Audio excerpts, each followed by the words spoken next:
এই চা পাতার ভাস্কর্যটি দেখতে প্রতিদিন অসংখ্য পর্যটক এদিকে আসে।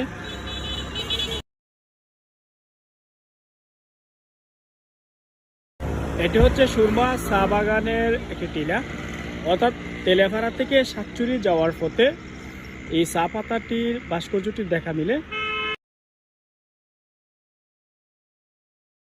চারিপাশে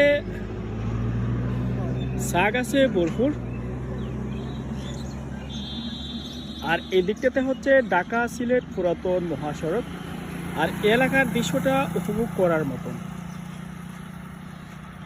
আঁকাবাঁকা রাস্তা, টুরিস্টদের আনাগোনায় মুখরিত, সব কিছু মিলিয়ে এলাকার যে চা বাগানের সৌন্দর্য উপভোগ করবেন, আসবেন এবং এলাকার সৌন্দর্যটা ভালোভাবে উপভোগ করলেই কিন্তু অনেক ভালো লাগবে।